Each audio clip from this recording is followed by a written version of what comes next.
Good day, ladies and gentlemen. A very warm welcome back to my channel here on Bugasiswe, where we have real talk about real life issues. And for those of you who don't know me, my name is Harriet Lucas, and I created this channel to discuss issues regarding the reintegration of offenders back into society and then also the role that society plays with regards to that. First off, I need to give a big shout out to all my subscribers. You guys really rock. I mean, you've had ample opportunity to unsubscribe to my channel due to the extended lapse in time with regards to me releasing videos, but you didn't.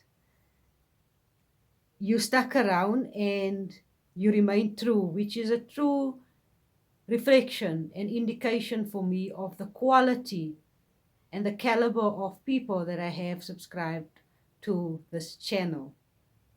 In today's life, it's not easy to find people who honest time.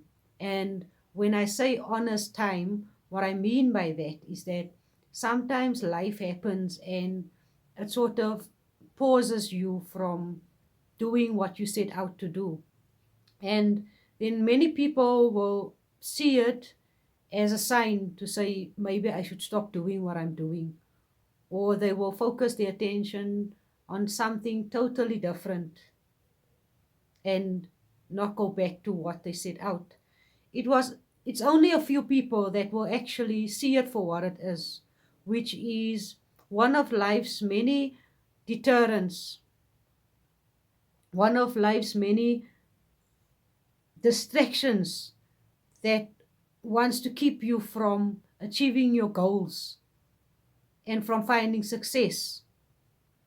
So, for all those of you stuck around, I salute you. So, let me officially reopen my channel by observing protocol. Not because I have any political affiliations, but because it's respectful to do so, considering the content of my videos and the fact that I represent ex-offenders within South Africa. So with that said, let me greet our President, Mr. Cyril Ramaphosa, and every new and appointed minister, every viewer from around the globe in the diaspora, and also all of you here in South Africa, and a special shout out to the new subscribers that have subscribed during my absence. I welcome you. So it is with great excitement that I want to introduce to you today a very unique individual who has played a major role into shaping me becoming who I am, the person that I am today. Her name is Dr. Sandy Hoffman, and she resides in Cape Town, where she runs a private practice as a psychologist. What makes this lady so unique for me is at the age of 66, she's recently released a book, and that itself is a milestone for anybody at that age. And I admire her for that. The name of the book is The Courage to Grow, Crime and Therapy in Society, Lisa's Story. So with just the title, looking at the title alone, I think you can understand why I feel that that book would resonate with the viewers of this channel. But let me elaborate some more about why I think this book is important. With all the technological advancements that is taking place around us in the world today, we as a human race face a very subtle but also a very real challenge in the form of stress, worry, anxiety, and the constant need to fit in and to adapt to the changes that are happening. And for many of us, these challenges are an uphill battle, and it can often lead to cases of suicide or making impulsive or uninformed decisions or destructive decisions. Therefore, we find in this 21st century an increase in the demand for emotional and mental therapeutic services to help us find a healthy balance in the midst of all the chaos. This usually comes in the form of psychologists or relationship experts, and some of us even go to spa resorts for relaxation and so forth. So, what Dr. Hoffman was able to do through this book is she was able to highlight and identify the chaotic systems that are in place and then the results of it. And then she was then linking those two components with the mitigating field of psychology and therapy, proving that through her own, not only credible, but also credited research and actual intervention on her part, that crime and tendencies of crime can indeed be counteracted through early and proper intervention and identification. This book don't only focus on the destructive tendencies or behaviors of an individual and the contributing factors thereof. No. It also provides you or it gives you a means or a method on how to transform such an individual into becoming an upstanding and law-abiding citizen of our country and also in your households. It will help in preventing someone from becoming just another statistic in the tally of crime in our country. Throughout the history of the human race, it is a proven fact that knowledge is power. Our ancient forefathers, they knew this. And the written images and indentations that they left behind for us is a testimony to that. It is through books that we are able to school ourselves, equipping ourselves to learn the skills that we otherwise wouldn't have known. Even if you find it in the internet, it is only made able through books. So my advice for you today is to go and get yourself a copy of this book. It is vital that you equip yourself with the information that is in it, especially if you are one of those individuals who concern yourself with the high crime rate in our country and actually want to make a positive change for the next generation. What makes this book even more remarkable for me is because I represent Lisa. I represent the character Lisa in this book. This doctor, being highly qualified and walking many miles through the corridors of DCS and after dealing with so many other countless inmates, chose me as a backdrop to the case study, producing this one-of-a-kind odyssey of love in a bid to have society understand the intricacies and the anomalies that exist within our criminal justice system in South Africa. The book is available on Amazon, where you can download it from Kindle, or you can pre-order it directly from the publisher at publisher.co.za using the code LISA 2024. Or if you want a signed copy from me for 300 Rand, just dial the number on your screen. Then I feel a need to elaborate further on why I couldn't release any more content for that extended period of time. I feel it is a sign, or it will be testimony to my sincerity to you as my viewers as to why that happened.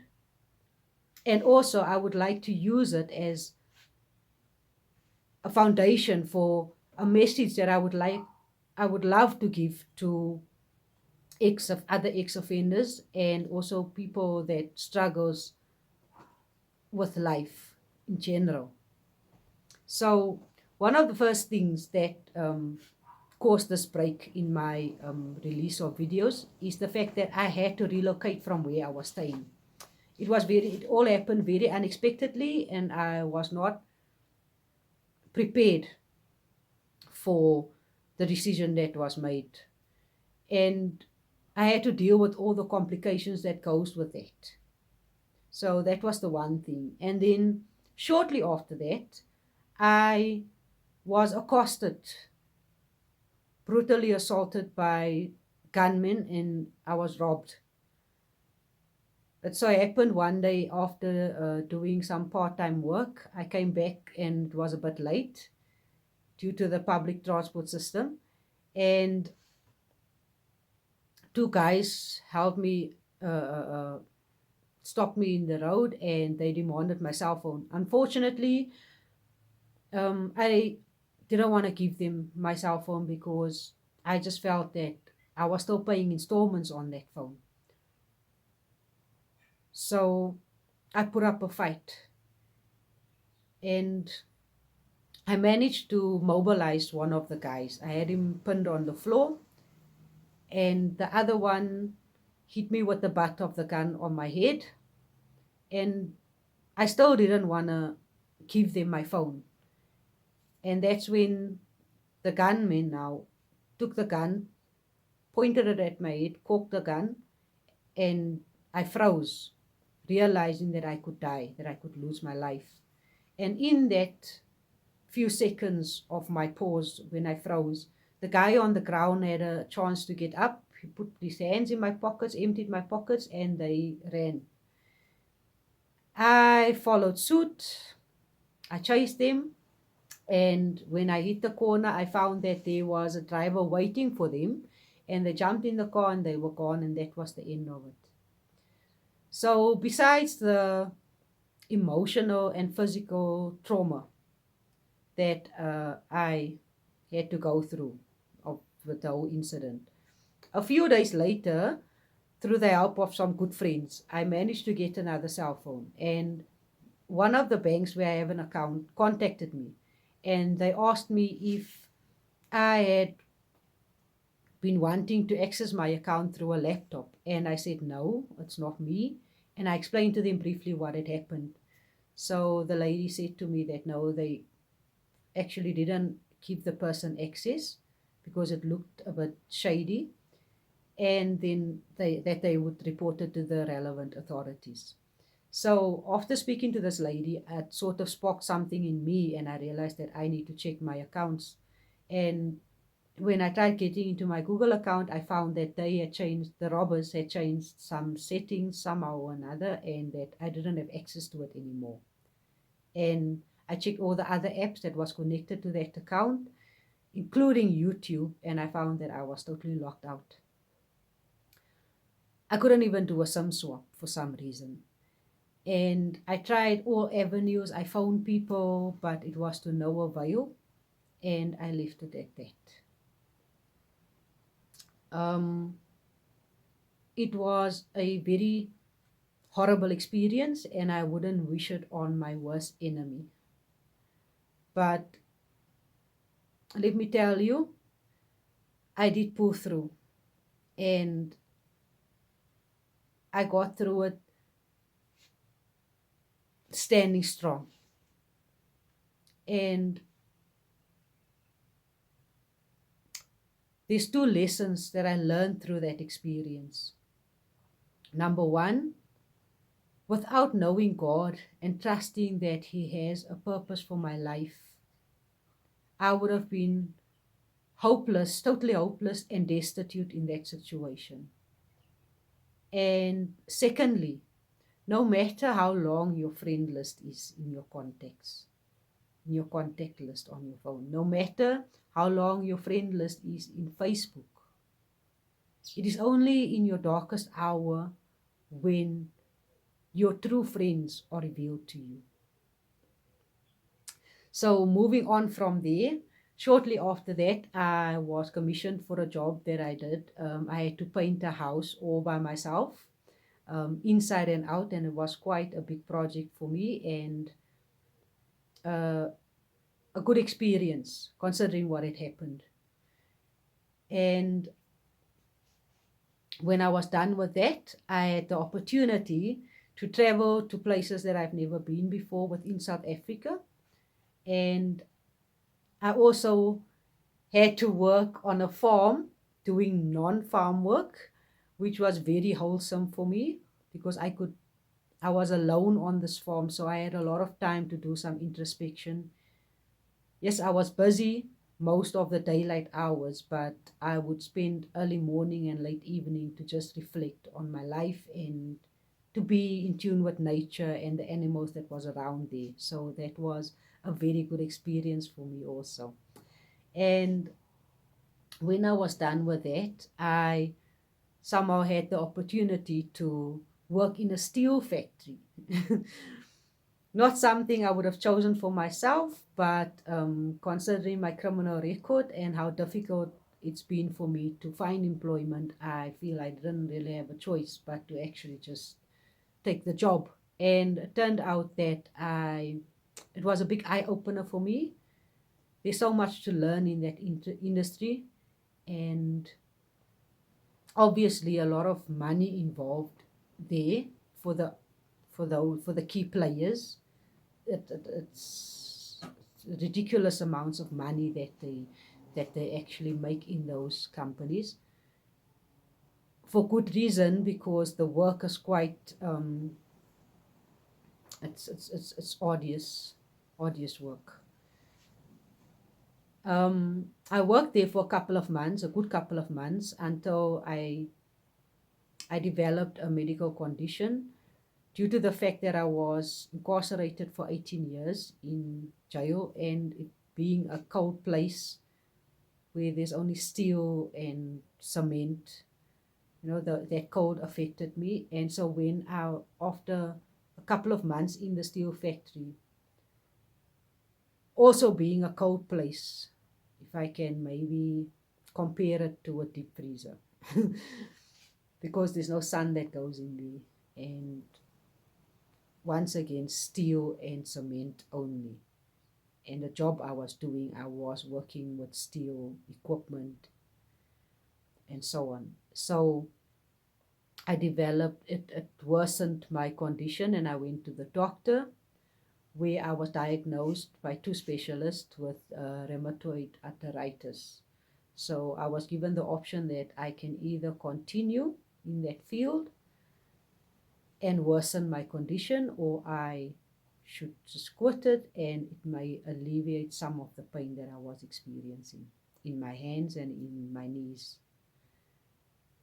And I chose the latter option, which was to quit the job.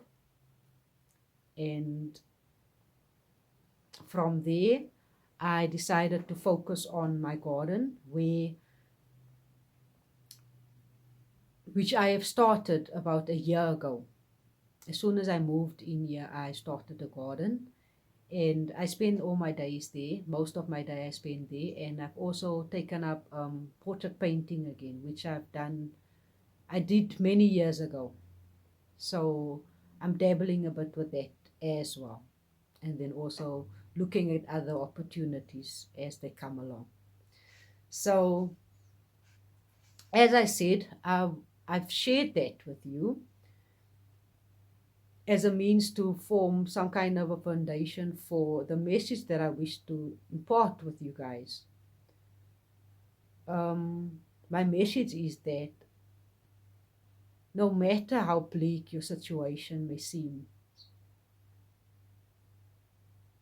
don't give up. don't stop trying, because even though it might rain today, but the sun will definitely shine for you. You might feel lonely and depressed and all of those negative things, but it's up to you to pull yourself through that, because nobody in life is going to know happiness without knowing sadness. How are you going to recognize happiness if you didn't know sadness? And I feel that those challenges in life, it shapes you and prepares you for the good things that is in store for you. Do not think that life is about the moment. There is so much more to life than the moment. And the minute you start identifying with your creator, realizing that you were created for a purpose, because none of us are here by accident. The minute you realize that, you will start developing and having this drive to succeed in life.